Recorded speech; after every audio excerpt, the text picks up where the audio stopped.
বছর বয়সে নিজের বাবার মাথা কেটে ফেলে, এক কুড়াল দিয়ে 24 জনের মাথা নামিয়ে দেয়, এক লাফে 15 ফিটেরও উঁচু জেলের দেয়াল টপকে পালিয়ে চলে যায়, এমনকি প্রধানমন্ত্রীর বাড়িতে গিয়ে তাকে হুমকি দিয়ে আসে। বলছিলাম রাভি তেজার টাইগার নাগেশ্বর রাও মুভির কথা। তোমরা সকলেই জানো এই নায়কের মুভিগুলা কেমন অস্থির লেভেলের হয়ে থাকে। টপ নচ অ্যাকশন আর কাহিনীগুলো তোমার মাথায় ঘুরিয়ে দেবে। অনেকেই হয়তো মুভিটা দেখে ফেলেছো, তবে আমি এমন ভাবে এক্সপ্লেন করেছি যেটা দেখার পরে তুমি পলকে পলকে থমকে যেতে থাকবে। আজকের মুভির নায়ক মানুষের মাথা কেটে ফেলেছে 24টা, তাই তোমাদের কাছে অনুরোধ থাকবে এই ভিডিওতে লাইক টার্গেট মাত্র 24,000। আমি জানি তোমাদের কাছে এটা কোনো ব্যাপারই না, তো চলো একটা করে সাবস্ক্রাইব করে দিয়ে শুরু করি আজকের এক্সপ্লেন। মুভি শুরুতেই আমরা দেখতে পাই যে প্রাইম মিনিস্টারের সিকিউরিটির জন্য দিল্লিতে একটি ইমার্জেন্সি মিটিং ডাকা হয়েছে। এখানে তোমাদেরকে কয়েকজনের সাথে পরিচয় করিয়ে দেই। টুপি পরা এই লোকের নাম হচ্ছে বিশ্বনাথ শাস্ত্রী, যে হচ্ছে ডিএসপি অফ ক্রাইম ব্রাঞ্চ। এই লোকের নাম হচ্ছে অলস গুপ্তা, ভিআইপি সিকিউরিটি দিল্লি। আর এই লোকের নাম Vikram Chowdhury, chief security of prime minister. আর সর্বশেষ এই লোকের নাম হচ্ছে Raghavendra Raj, chief of intelligence bureau. কেউ বুঝতে পারছিল না যে তাদেরকে এত রাতে কেন ডাকা হয়েছে। রাজপুত বলতে থাকে, মিনিস্টার বিশ্বনাথ শাস্ত্রী, আপনি তো 1979 সাল থেকে এ পর্যন্ত ডিএসপি অফ ক্রাইম ব্রাঞ্চ কুন্তরে রয়েছেন, মানে টাইগার নাগেশ্বর রাওয়ের এলাকা। এই কথা শুনে তার পুরানো কিছু গল্প মনে পড়ে যায়। কিন্তু টাইগার নাগেশ্বর রাওয়ের সাথে পিএম এর সিকিউরিটির কি সম্পর্ক রয়েছে? রাজপুত জিজ্ঞেস করলে বিশ্বনাথ শাস্ত্রী তখন বলতে শুরু করে, স্যার, নাগেশ্বর রাও যদি একজন নেতা হতো তবে প্রতিবারই সে ভোটে জিতত। খেলাধুলায় যদি থাকতো তাহলে প্রত্যেকটা মেডেল ইন্ডিয়ায় জিততো। আর আর্মিতে যদি থাকতো তাহলে ইন্ডিয়ার দিকে কেউ তাকাতে সাহস পেত না। তবে দুঃখের ব্যাপার হচ্ছে সে ক্রাইমের দুনিয়া বেছে নিয়েছে। রাঘবেন্দু তখন বলে, আমি আমার সার্ভিস লাইফে অনেক বেশি চোর ডাকাত দেখেছি। মঙ্গল সিং, অস্কার সিং, এদের থেকেও কি সে বেশি ভয়ঙ্কর ডাকাত? বিশ্বনাথ তখন উত্তর দেয়, চোর লুকিয়ে চুরি করে আর ডাকাত হঠাৎ আক্রমণ করে ডাকাতি করে। কিন্তু মাইকে ঘোষণা দিয়ে আর সতর্ক করে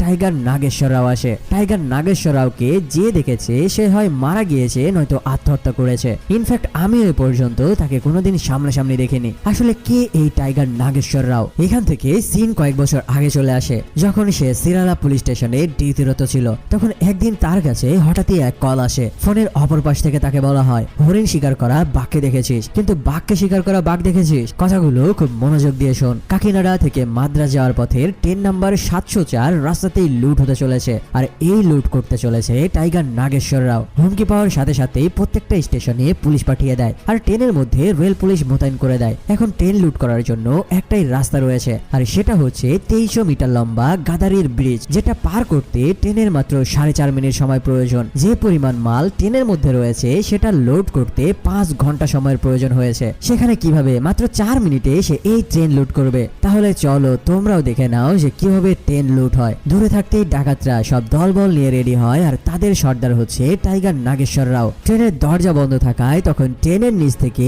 এভাবেই তারা সব ওপরের দিকে উঠে যেতে থাকে। আর টাইগার পাশে থেকে দড়ি দিয়ে ট্রেনের গায়ে পেঁচিয়ে দেয়, আর এভাবে সে ট্রেনের গায়ে উঠে যায়। ট্রেনের গায়ে উঠে যাওয়ার পরে এবার তাদের চ্যালেঞ্জ ছিল কিভাবে ট্রেনের বগির ভেতরে ঢুকবে, কারণ তার ভেতরে রয়েছে অস্ত্রধারী পুলিশ এবং ট্রেনের দরজা সম্পূর্ণ লক ছিল। আর এই কাজটা করে দেখায় আমাদের নাগেশ্বর রাও। পুলিশকে বোকা বানিয়ে সে পেছনের দরজা দিয়ে ঢুকে যায় ট্রেনের মধ্যে। এরপর বস্তায় হুক বেঁধে ডাইরেক্ট সেগুলো নিচে ছুড়ে দেয় নৌকার ওপরে। আর এভাবেই 5 ঘন্টার কাজ মাত্র 3 মিনিটেই তারা শেষ করে ফেলে। কিন্তু হঠাৎ দুজন পুলিশের জ্ঞান ফিরে আসে আর তারা টাইগারকে পেছন থেকে ধরে ফেলে। কিন্তু পরের স্টেশনে দেখা যায় যে টাইগার আরো এক বস্তা মাল নিয়ে সেই ট্রেন থেকে কঠিন এক ভাব নিয়ে নেমে আসে। যাই হোক, এখান থেকে সিন বর্তমানে চলে আসে আর একজন অফিসার নাগেশ্বর রাওয়ের সকল ফাইলগুলো নিয়ে আসে। এটা দেখে রাজপুত তখন বলতে থাকে, 25 বছরে একটা মানুষের এত অপকর্মের ফাইল জমা হয়েছে। তখন পেছন থেকে বিশ্বজিৎ বলে, স্যার, ও ছোটবেলা থেকে ক্রাইমের দুনিয়াতে রয়েছে। এই টাইগার এতই ভয়ানক যেটা জানলে তোমার কলিজার পানি শুকিয়ে যাবে।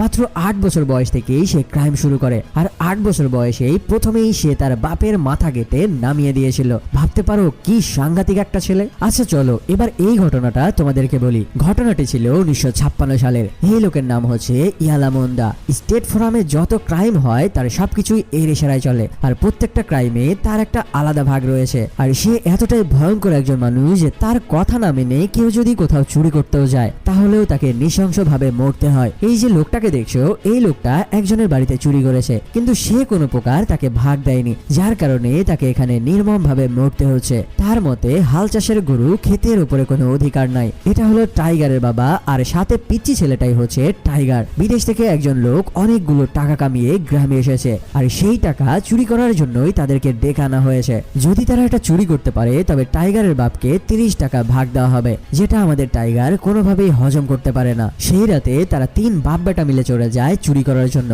দেওয়াল খুঁড়ে তারা দুজনেই চলে যায় ভেতরে আর একজন বাইরে দাঁড়িয়ে অপেক্ষা করতে থাকে। আর সেই ছেলেটাই হচ্ছে টাইগার। সবকিছু ঠিকঠাক চুরি করে বেরিয়ে আসছিল, তখনই টাইগারের বাবার পা কেউ যেন ভেতর থেকে টেনে ধরে, মানে বাড়ির লোক টের পেয়ে গিয়েছে। এদিকে তারা 2 ভাই বাইরে থেকে তার বাপকে হাত ধরে টানাটানি করতে থাকে আর অপর দিক থেকে বাড়ির লোকেরা টানতে থাকে। টাইগারের বাবা বুঝতে পারে যে এখান থেকে সে আর কোনোভাবেই বেঁচে ফিরতে পারবে না, তাই সে চুরির সকল মাল তার ছেলেদের কাছে দিয়ে দেয় আর তাদেরকে বলে এই টাকাগুলো ইয়ালামুন্ডাকে দিবি, সে তোদেরকে 30 টাকা ভাগ দেবে, তোরা এখান থেকে পালিয়ে যা, তা না হলে আমাকে ধরে ফেললে ওরা তোদেরকেও চিনে ফেলবে। টাইগার তখন বলতে থাকে যে কোনোদিনও না বাবা, আমি কষ্ট করে চুরি করেছি, আমি কিছুতেই আমার এই কষ্টের ভাগ কাউকে দেব না। আর তোমাকে ধরে ফেললেও পুলিশ আমাদের কাছে পৌঁছাতে পারবে না, কারণ ওরা তোমার বডি দেখেছে, মাথা তো দেখেনি। আর যদি তারা তোমার লাশের সাথে মাথায় না খুঁজে পায় তবে আমাকে চিনবে কি করে? এই বলে তার হাতে থাকা এক কাটারি দিয়ে এক কূপ মেরে তার নিজের বাপের মাথায় আলাদা করে দেয়। আর সেই মাথা নিয়ে তারা 2 ভাই সেখান থেকে চলে আসে। কি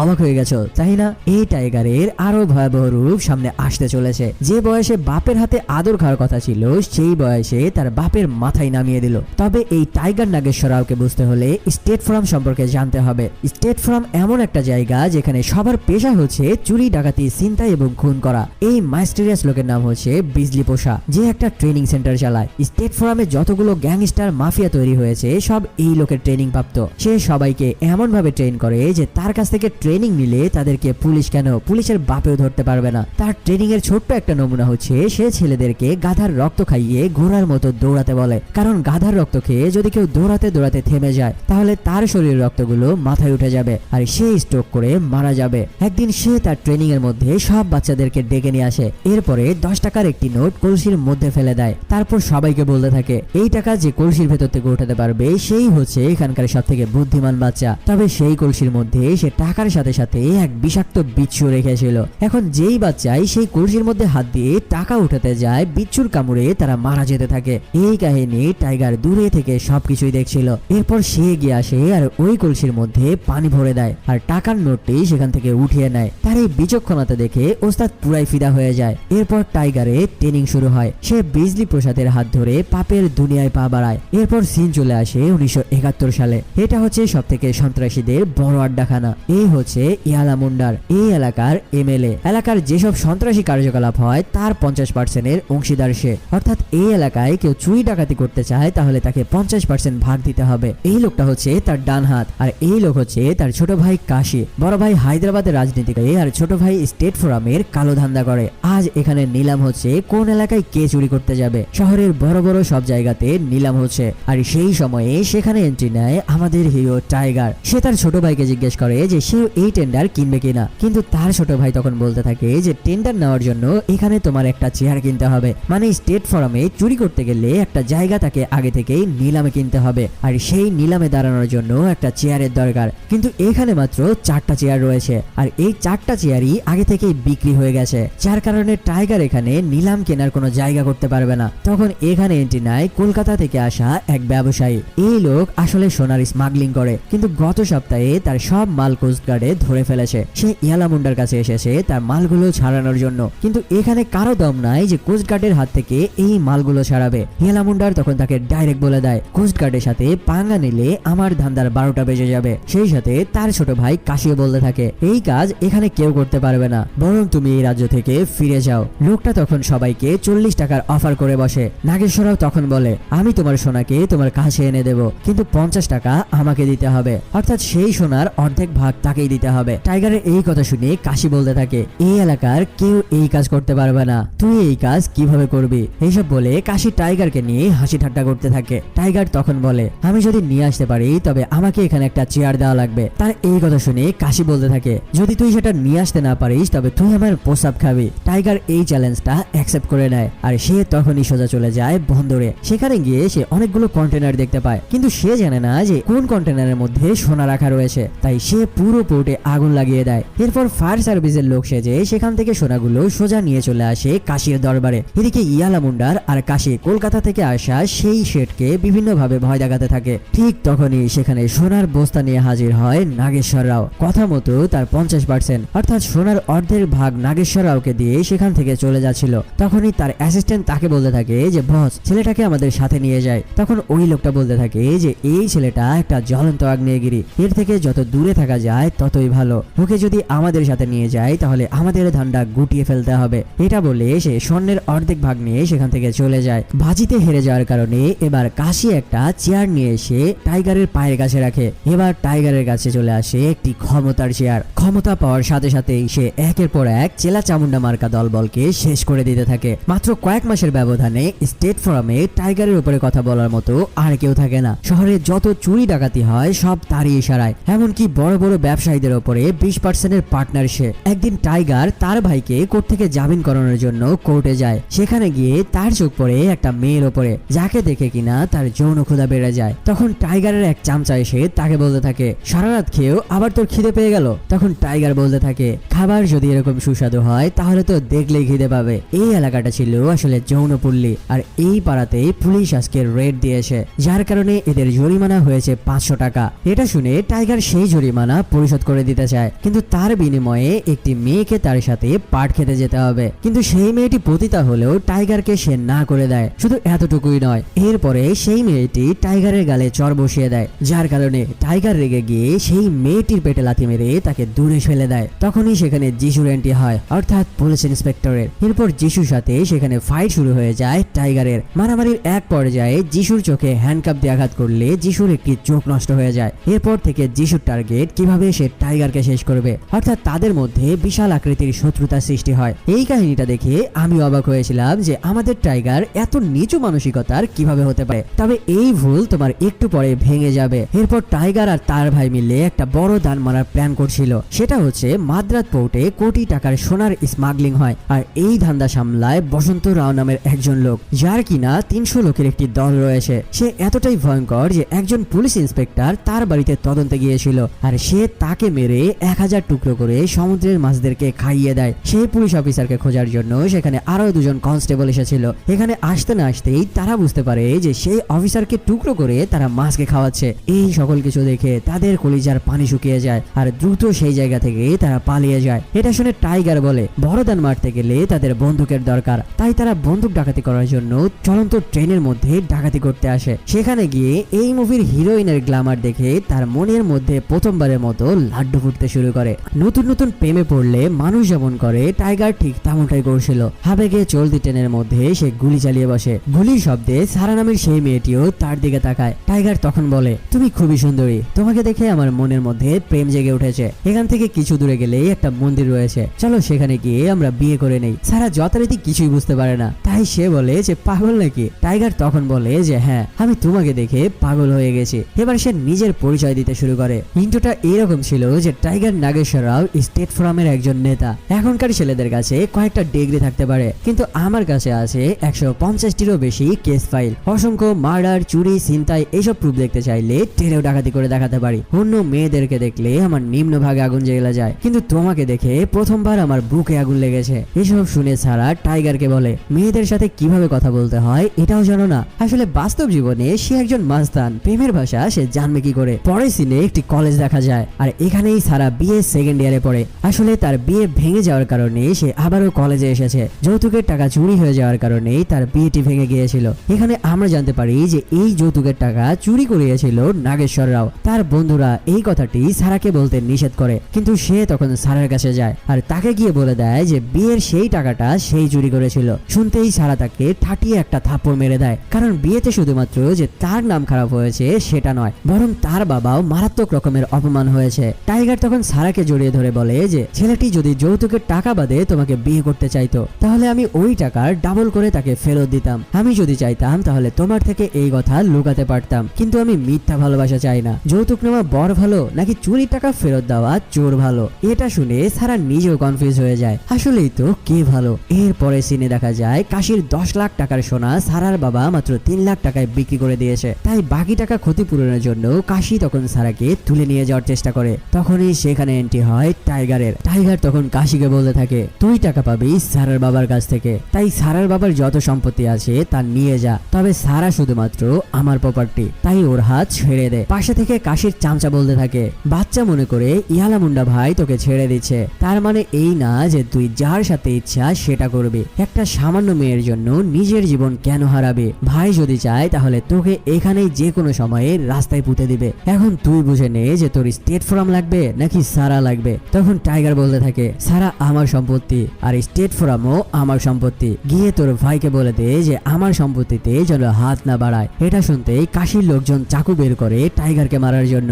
আর এবার দেখা যায় টাইগার সহ তার লোকজন সরাসরি মেশিন বার করে তাদের কপালে তাক করে। এটা দেখে তাদের পিলে চমকে যায়। টাইগার জানায়, এখন থেকে স্টেট ফোরামে শুধুমাত্র আমারই কথা চলবে, আর স্টেট ফোরাম শুধু আমাকেই চাঁদা দেবে। স্টেট ফোরাম নাগেশ্বর রাওয়ের পরিচয় নয়, বরং নাগেশ্বর রাও হচ্ছে স্টেট ফোরামের পরিচয়। এমন কড়া ডায়লগ শুনে ভয় পেয়ে পোলাপান সেখান থেকে পালিয়ে যায়। টাইগারের এমন বীরত্ব দেখে এইবার সারার মনেও তার প্রতি ভালোবাসা জন্মাতে শুরু করে, আর এভাবেই তাদের প্রেমের কাহিনীও শুরু হয়ে যায়। তবে এরই মধ্যে মাদ্রাজ পোর্টে চুরি করার সময়ও চলে আসে, তাই টাইগারের লোক গিয়ে বসন্ত রাওয়ের একজনকে তুলে নিয়ে আসে আর তাকে টর্চার করে এই কথা বের করে নেয় যে সোনা আসলে কোথায় রয়েছে। এদিকে সারার বাবা সেদিন টাইগারের কথাগুলো শুনেছিল, সেদিনই সে বুঝতে পেরেছিল যে মেয়েকে সুখে রাখতে হলে একটা ভালো ছেলে দেখে তাকে দ্রুত বিয়ে দিতে হবে, তাই তার জন্য বিয়ে ঠিক করে ফেলেছে। সারা তখন টাইগারের কাছে এসে তাকে বলতে থাকে আগামীকাল তার বিয়ে ঠিক করা হয়েছে, কিন্তু সে টাইগারকে ছাড়া আর কাউকে বিয়ে করতে পারবে না। তাই তারা সিদ্ধান্ত নেয় যে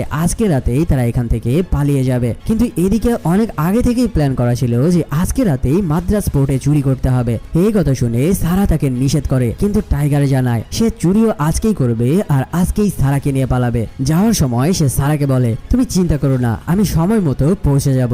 এরপরে তারা দলবল নিয়ে চলে আসে মাদ্রাজ পোর্টে। ডাকাতি শেষে সেখান থেকে তারা সোনা নিয়ে বেরিয়ে যাচ্ছিল, কিন্তু তখনই টাইগার বুঝতে পারে যে তাদের দুজন লোক মিসিং রয়েছে। আসলে বসন্ত রাও টাইগারের দুই বন্ধুকে ধরে ফেলেছে। টাইগার বলে, এতক্ষণে ভেবেছিলাম চুরি করে এখান থেকে পালিয়ে যাব, কিন্তু এখন দেখছি এখানে রক্তগঙ্গা বয়ে যেতে হবে। এদিকে বসন্ত রাও তো আর ছেড়ে দেওয়ার কোনো লোক নয়, কারণ তার এতগুলো সোনা টাইগার নিয়ে চলে যাচ্ছে, সে তো আর বসে থাকবে না। যার কারণে তার দলবল টাইগারের উপরে ঝাঁপিয়ে পড়ে। টাইগার আর বসন্ত রাওয়ের মধ্যে শুরু হয় তুমুল রকমের যুদ্ধ। টাইগার তখন তাদেরকে মারতে মারতে এক পর্যায়ে পকেট থেকে মেশিন বার করে আর কুকুরের মতো গুলি করে তাদেরকে শুইয়ে দিতে থাকে। অবশেষে সবাইকে মেরে তাদের সানডে মানডে ক্লোজ করে দেয়। এদিকে সারা স্টেশনে অপেক্ষা করছিল টাইগারের জন্য। কিছুক্ষণ পরেই টাইগার সেখানে চলে আসে আর তাকে দেখেই সারার মুখে হাসিও ফুটে ওঠে। কিন্তু টাইগার বসন্ত রাওকে মেরে ফেলেছে এই খবর এমএলএর কানে পৌঁছে যায়, যার কারণে টাইগারকে ধরার জন্য পুরো এলাকায় পুলিশ ফোর্স মোতায়েন করে দেয় স্বয়ং এমএলএ। সারাকে নিয়ে টাইগার এখান থেকে বেরিয়ে ঠিক যাবে, তখনই কাশি পুলিশ নিয়ে এসে টাইগারকে ধরিয়ে দেয়। এদিকে সারাকে নেওয়ার জন্য তার বাবা মাও স্টেশনে পৌঁছে যায়। একদিকে পুলিশ টাইগারকে হ্যান্ডকাপ পরিয়ে সেখান থেকে তুলে নিয়ে যাচ্ছে, আর অন্যদিকে সারাকে নেওয়ার জন্য তার বাবা এসে দাঁড়িয়ে রয়েছে। কাশি তখন বলতে থাকে, এবার তুই জেলে যাবি আর আমি তোর স্টেট ফোরামে তোর সারাকে নিয়ে ফুর্তি করব।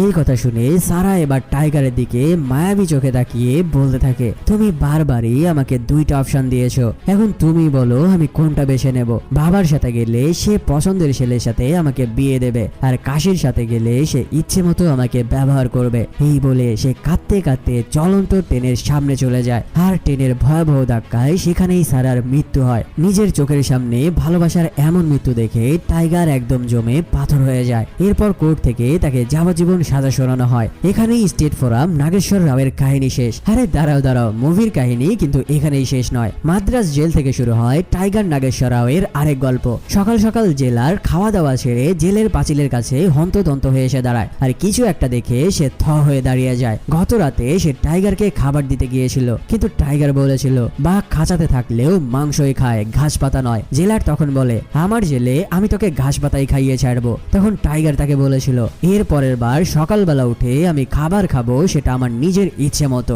জেলার এটা শুনে হাসি ঠাট্টা করে টাইগারকে চ্যালেঞ্জ করেছিল, যদি ক্ষমতা থাকে তবে জেল থেকে পালিয়ে দেখা। টাইগার তখন চুপ করে বসেছিল, কিন্তু মনে মনে সে ঠিকই চ্যালেঞ্জটি অ্যাকসেপ্ট করেছিল, যার কারণে সকাল হতে না হতেই সে জেল ভেঙে পালিয়ে গেছে। কিন্তু টাইগার যেটা করেছে সেটা কোনো মানুষের পক্ষে করা সম্ভব নয়। 15 ফিটেরও উঁচু দেয়াল এক লাফে সে পেরিয়ে গিয়েছে, যেটা কোনো বাঘের দ্বারাই সম্ভব। তাই জেলার তার নাম দিয়েছে টাইগার। এখানে জেলারের এই রিয়াকশনটা ছিল দেখার মতো। এরপর টাইগার সোজা কাশির গোডাউনে চলে যায়, আর সেখানে গিয়ে একটি কুড়াল তুলে নিয়ে একসাথে 24 জনের মাথা কেটে নামিয়ে দিতে শুরু করে। আর এই রাগ যে তার প্রেমিকার হত্যার প্রতিশোধ, তা তো তোমরা বুঝতেই পারছো। এসব গল্প শুনে রাজপুত তাড়াহুড়ো করে প্রাইম মিনিস্টারের সিকিউরিটির জন্য আরো বেশি সেনা মোতায়েন করে। কিন্তু পিএম এর সিকিউরিটির সাথে টাইগারের কি সম্পর্ক রয়েছে? তখন আমরা জানতে পারি যে এই টাইগার পিএম কে কিছুদিন আগে চিঠিতে লিখে একটা চ্যালেঞ্জ করেছে। সে পিএম এর ঘরে ডাকাতি করতে চলেছে। রাজপুত তার সর্বোচ্চ চেষ্টা এবং হাজার হাজার সেনা মোতায়েন করেও পিএম এর ঘরে চুরি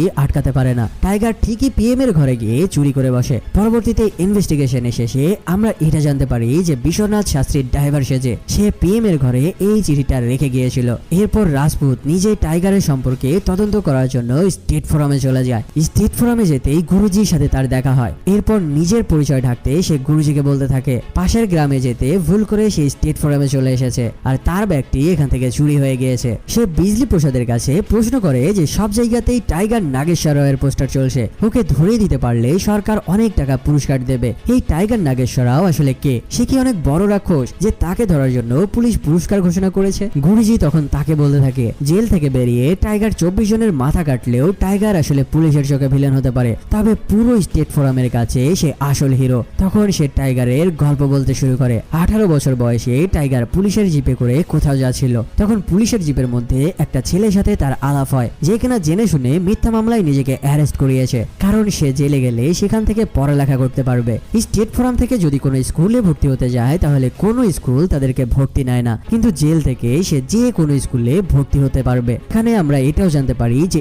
স্টেট ফোরামের সবাই যেহেতু অন্যায়ের সাথে জড়িত, তাই স্টেট ফোরামের কাউকেই কোনো স্কুল কলেজে ভর্তি নেওয়া হয় না, এমনকি তাদেরকে কোনো চাকরিতেও নেওয়া হয় না। থানায় পৌঁছানোর পরে পুলিশ তাকে মিথ্যা মামলার জন্য টর্চার করতে থাকে। তখন সে মার সহ্য করতে না পেরে সত্যি কথা বলে দেয়, যেটা কোনো এক ঊর্ধ্বতন কর্মকর্তার কানে পৌঁছে যাওয়াতে ইন্সপেক্টরের উপরে অ্যাকশন নেওয়া হয়, কারণ ইন্সপেক্টর নিজেই ছেলেটিকে সাজিয়ে এনেছিল অপরাধী হিসেবে। তবে সেই ইন্সপেক্টর ওই বড় অফিসারকে ঘুষ দিয়ে বিষয়টি ধামাচাপা দিয়ে দেয়, কিন্তু তার পুরো রাগটি গিয়ে সে ছেলেটির উপরে ঝাড়ে আর তাকে বেশ টর্চার করতে থাকে। আর টর্চার সহ্য করতে না পেরে ছেলেটি এক পর্যায়ে তার জ্ঞান হারিয়ে ফেলে। এরপর সেই ইন্সপেক্টর ছেলেটিকে তার বাড়িতে অজ্ঞান অবস্থায় ফেলে দিয়ে যায়। এমনকি এই স্টেট ফোরামের কেউ যদি এই কথা ওপরের কোনো বড় অফিসারকে বলতে যায় তবে মিথ্যা মামলায় জেলে ভরে দেওয়ারও ভয় দেখিয়ে যায়। পুলিশ চলে যাওয়ার পরে সেখানে টাইগার নাগেশ্বর রাও এসে হাজির হয়। বাচ্চা ছেলেটির এমন অবস্থা দেখে সে নিজেকে কন্ট্রোল করতে পারে না, যার কারণে পুলিশগুলোর উপরে খুব খারাপ ভাবে টর্চার করা শুরু করে দেয়। মারতে মারতে পুলিশগুলোর অবস্থা এমন করে দেয় যে তারা এখান থেকে পালাতে পারলেই বাঁচে। টাইগার তখন পুলিশগুলোকে এখান থেকে পালাতেও দেয় না, বরং তাদের তাড়া করে করে মারতে থাকে। মারতে মারতে সেই ইন্সপেক্টরের যে অবস্থা করে সে সারা জীবনও সেটা ভুলবে না। তবে পুলিশগুলো তাদের জিপ নিয়ে কোনো রকমে জান নিয়ে পালায়। এরপর টাইগার বাচ্চাগুলোকে নিয়ে তাদের স্কুলে পৌঁছায়। সেখানে গিয়ে টিচারকে ভর্তির ব্যাপারে বললে মাস্টারমশাই প্রথমেই তাদের ভর্তি নিতে অস্বীকার জানায়, কারণ এদেরকে যদি স্কুলে ভর্তি করানো হয় তাহলে অন্য বাচ্চার গার্জিয়ানরা তাদের উপরে আঙুল উঠাবে, কারণ হচ্ছে চোরদেরকে তারা স্কুলে ভর্তি করিয়েছে। তখন টাইগার বলে তাদেরকে ভালো হওয়ার জন্য একটা সুযোগ তো দেওয়া দরকার। মাস্টারমশাইয়ের পায়ে ধরে রিকোয়েস্ট করলে অবশেষে বাচ্চাদেরকে সে ভর্তি করে দেয়। এরপরে সে চুরি ডাকাতি করে কয়েকজন ছেলে মেয়ে লেখাপড়ার খরচ জোগাতে থাকে, কিন্তু বাচ্চাদের লেখাপড়া শেখালে হবে না, তাদেরকে চাকরিও দিতে হবে, কারণ স্টেট ফোরামের নাম শুনলে তাদেরকে কোথাও চাকরিও দেওয়া হয় না, বরং তাদেরকে ইন্টারভিউ ডেকে নিয়ে যেয়ে বলা হয় তোমরা তো চুরি করতে পারো, এই কলমটা চুরি করে দেখাও তো। এভাবেই তাদেরকে অপমান করা হয়। এজন্য তারা সিদ্ধান্ত নেয় যে তারা নিজেরাই একটা ফ্যাক্টরি খুলবে, তাহলে তাদের অন্য কোথাও চাকরির জন্য দৌড়াতে হবে না। কিন্তু ফ্যাক্টরি খোলার জন্য তাদের প্রচুর পরিমাণ টাকার প্রয়োজন, তাই টাইগার বিভিন্ন জায়গায় বিভিন্ন সময়ে চুরি ডাকাতি করত আর সেই টাকা নিয়ে সেই স্টেট ফোরামে তাদের ফ্যাক্টরি খোলার জন্য জমা করত। বাচ্চাদের ভবিষ্যতের জন্য টাইগার মাদ্রাজ স্কুল থেকে 300 কেজি সোনা চুরি করেছিল, আর তখনই তাকে পুলিশ ধরে নিয়ে গিয়েছিল, যার জন্য নিজের ভালোবাসাকেও সে হারিয়ে ফেলেছিল। জেলে থাকা অবস্থায় এমএলএ পুলিশের মাধ্যমে টাইগারের উপরে ব্যাপক অত্যাচার করেছিল, কিন্তু টাইগার এর প্রতিশোধে কিছুই বলেনি, কারণ সে শুধু চেয়েছিল বাচ্চারা লেখাপড়া শিখে একটা ফ্যাক্টরিতে চাকরি করুক। কিন্তু এরপরে এমএলএ এর ভাই কাশি স্টেট ফোরাম থেকে সেই ছেলেগুলোকে তুলে নিয়ে যায়, আর তাদের উপরে অত্যাচার করলেও তারা কোনোভাবেই মুখ খুলে না যে টাইগার বর্তমানে কোথায় রয়েছে। তাই কাশি সেই ছেলেদের বোনকে ধরে নিয়ে যায় এবং তাদের সামনেই তার বোনকে উলঙ্গ করে অত্যাচার করতে থাকে। এতে ছেলেগুলো তার মুখ না খুললেও এবার তাদের সামনেই তার বোনকে রেপ করতে যায় কাশি। এই কাহিনী দেখে সেই ছেলেগুলো আর সহ্য করতে পারে না, যার কারণে তারা মুখ খুলতেই যাচ্ছিল। তখনই সেই মেয়েটি নিচে লাফ দিয়ে আত্মহত্যা করে। এরপরে সেই ছেলেগুলো আর তাদের মুখ খোলে না, তবে অধিক মাত্রায় নেশাদ্রব্য তাদের শরীরে ইনজেক্ট করে তাদের কাছ থেকে এই কথাটা বের করে নেয় যে টাইগার এবং তার চুরি করা সোনাগুলো কোথায় রয়েছে। এই খবর টাইগার জেল থেকেই শুনতে পায় আর তার গায়ের রক্ত মাথায় উঠে যায়, যার কারণে সে জেল ভেঙে সে পালিয়ে এসেছিল এবং জেল থেকে বেরিয়ে টাইগার প্রথমে কাশির গোডাউনে গিয়েছিল, আর সেখানেই গিয়ে কাশি সহ ইয়ালা মুন্ডাকে সেখানেই দেখতে পায়। টাইগার তখন তাদের উপর আক্রমণ করে বসে আর একটা কুড়াল দিয়ে একের পর এক কোপাতে থাকে। সবগুলোকে মেরে সে কাশির কাছে চলে যায়। তখন ইয়ালা মুন্ডা এটা বলে যে কাশিকে ছেড়ে দেওয়ার জন্য, কিন্তু টাইগারের মাথা এতটাই গরম ছিল যে সে আর কাউকেই ছাড়বে না। সেখানে ফাইটিং সিনটা ছিল অসাধারণ এবং দেখার মতো, যেটা দেখলে যে কারোরই গায়ের পশম সোজা হয়ে যাবে। এখানে টাইগার হাতে কুড়াল নিয়ে একটা ডায়লগ দেয়, গরু ছাগলের দল যত বেশি ভারী হোক না কেন, বাঘকে শিকার করতে গেলে তারা বাঘেরই শিকারে পরিণত হয়ে যায়। ডায়লগটা দিয়ে এবার সে একের পর এক কুড়াল দিয়ে কোপাতে থাকে, আর এভাবেই এক একজনের হাত থেকে পা এবং মাথা আলাদা করে দিতে থাকে। আর এখানেই সে মোট 24 জনের মাথা কেটে আলাদা করে দিয়েছিল। সে এমএলএ ইয়ালা মুন্ডাকেও ছেড়ে দেয় না, তার বুকের মধ্যে এক কোপে কুড়াল বসিয়ে দেয়। কিন্তু এমএলএ এই যাত্রায় প্রাণে বেঁচে গিয়েছিল। তারপর সেই ফ্যাক্টরি থেকে টাইগার দূরে সরে যায় আর তার বাবার এক বন্ধুর বাড়িতে গিয়ে ওঠে। আর সেখানে তার বাবার বন্ধুর মেয়ে অর্থাৎ সিনেমার দ্বিতীয় হিরোইন মানির সাথে তার দেখা হয়ে যায়, যে কিনা মনে মনে আগে থেকেই টাইগারকে পছন্দ করত।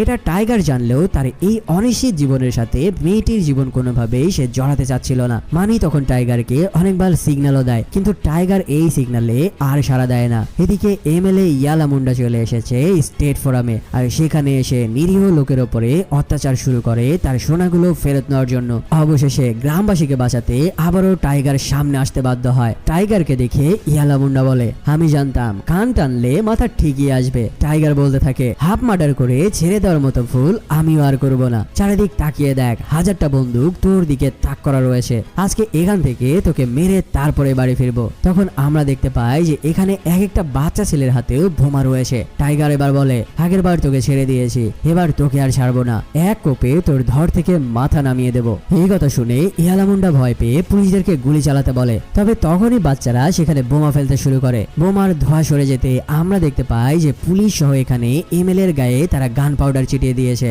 যার ফলে এখানে যদি কেউ একটাও গুলি চালায় তবে সকলেই রোস্ট হয়ে যাবে। তাই তারা ভয়ে অবশেষে ওখান থেকে পালিয়ে যেতে বাধ্য হয়। এমএলএ এর চামচা তখন বলে, একে মারার জন্য ভাড়া করা গুন্ডা নয়, জানে দুশ্মন দরকার। অর্থাৎ সেই ইন্সপেক্টর যিশুর কথা বলে। এখান থেকে মুভির সিন আবারও ফ্ল্যাশব্যাকে চলে যায়। টাইগার যখন তার ভাইকে কোর্টে জামিন করাতে গিয়েছিল, সেখানে সে আইটেমের সাথে বেয়াদবি আসলে টাইগার নয় বরং ইন্সপেক্টর যিশুই করেছিল। আর এই কাহিনীটা আমাদেরকে প্রথমে উল্টাভাবে দেখানো হয়েছিল। আর এই বেয়াদবির প্রতিবাদ করতে গিয়ে যিশুর সাথে টাইগারের মারপিট হয়, আর সেখানে ইন্সপেক্টরের একটা চোখ নষ্ট হয়ে যাওয়ার কারণে সে টাইগারকে জানে দুশ্মন মনে করতে শুরু করে। আর যিশু এমনই একটা সুযোগ চাচ্ছিল যে টাইগারকে হত্যা করে বদলা নিতে পারে। এদিকে মানিকে একটা বুড়ো লোক দেখতে এসেছে বিয়ে করার জন্য, আর মানিও রাগ করে তাকে বিয়ের জন্য রাজি হয়ে গিয়েছে। কিন্তু মানির বাবা এই বিষয়টি মেনে নিতে পারছে না, কারণ তার বাবা বুঝতে পেরেছে যে মানি নিজের ইচ্ছার বিরুদ্ধে এই লোকের সাথে বিয়ে করতে যাচ্ছে। তখন টাইগার যায় তাকে বোঝানোর জন্য, আর মানির কথা শুনে এটা বুঝতে পারে যে টাইগারের ওপরে অভিমান করেই বুড়ো লোকটার সাথে বিয়ের জন্য সে রাজি হয়েছে। টাইগার তখন নিজের মনের কথা তাকে বলে দেয়। সে জানিয়ে দেয় যে তার এই অনিশ্চিত জীবনের সাথে তার জীবন জড়াতে চায় না। মানি তখন বলে যে আমি জানি তুমি 24 জনের মার্ডার করেছো, এমনকি তোমার নামে হাজার হাজার কেস রয়েছে পুলিশ স্টেশনে, যে কোনো সময়ে পুলিশ তোমাকে এনকাউন্টার করে মেরে ফেলতে পারে। এমনকি পুলিশ তোমাকে না মারলেও তোমার অনেক শত্রু রয়েছে, সন্ত্রাসীদের গুলিতেও তুমি মারা যেতে পারো। তবুও আমি তোমাকে ভালোবাসি, তুমি যদি আমার সাথে একদিনও বেঁচে থাকো তাতে আমি সন্তুষ্ট। টাইগার তখন মানিকে বিয়ে করার জন্য রাজি হয়ে যায় এবং ধুমধামের সাথে তাদের দুজনেরই বিয়ে হয়ে যায়। আর অন্যদিকে সেই ইন্সপেক্টর একজন লোককে হত্যা করে সেই হত্যার দায় টাইগারের উপরে চাপিয়ে দেয়। এরপর কোর্ট থেকে টাইগারের উপরে shoot at side order pass করে নেয়। কিছুদিনের মধ্যেই মানি প্রেগনেন্ট হয়ে যায়। মানি এখন স্টেট ফোরামে থাকে, আর টাইগার মাঝে মাঝে এসে তাদের খোঁজ খবর নিয়ে যায়। কিছুদিন পরে যিশু আসে স্টেট ফোরামে, আর মানি সহ পুরো গ্রামবাসীর উপরে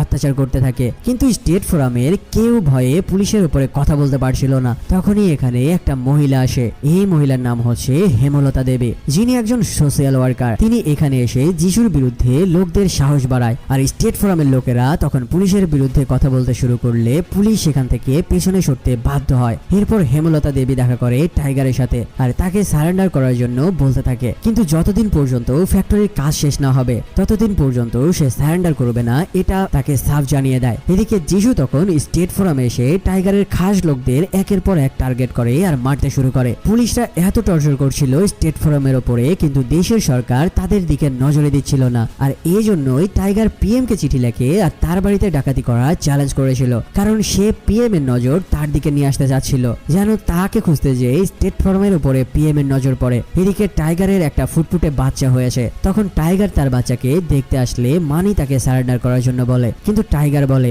ফ্যাক্টরি কাজ শেষ হয়ে গেলে আমি সারেন্ডার করব। এরপর যিশু দেশের সব এনকাউন্টার স্পেশালিস্টদেরকে নিয়ে স্টেট ফার্মে এসে হাজির হয় আর সবাইকে এটা বলে ভয় দেখায় যে টাইগারকে যদি তারা ধরিয়ে না দেয় তাহলে এই স্টেট ফার্মের সবাইকে ধরে ধরে এনকাউন্টার করবে। আর মানিকে জানায় সে যদি টাইগারের খোঁজ ইন্সপেক্টরকে বলে দেয় তবে টাইগারকে এনকাউন্টার থেকে রক্ষা করবে। মানি তখন নিজের স্বামীর জীবন বাঁচানোর জন্য পুলিশদেরকে টাইগারের আসল লোকেশন বলে দেয়। আর এই খবর পাওয়ার পরে যিশু এনকাউন্টার স্পেশালিস্টদের পুরো টিম নিয়ে টাইগারের উপরে জঙ্গলের মধ্যে হামলা চালিয়ে বসে। এখানে জঙ্গলের মধ্যে পালানোর সময় পুলিশ চারিদিক থেকে গুলি করতে থাকে আর একটা গুলি এসে টাইগারের বন্ধুর গায়ে লেগে যায়। এরপর আরো কয়েকটা গুলি এসে তার গায়ে লাগার পরে টাইগার তার দিকে তাকায়। তার চোখের সামনেই তার ছোটবেলার বন্ধুকে মারা যেতে দেখে টাইগার মানসিকভাবে বেশ ভেঙে পড়তে থাকে। সে তার বন্ধুর কাছে আসতেই তার উপরে গুলি চলতে শুরু করে। একটা গুলি এসে টাইগারের পিঠে বেঁধে যায়, কিন্তু এবার সে আর পা থামায় না। সে সামনে দৌড়াতে থাকে কারণ তাকে এখান থেকে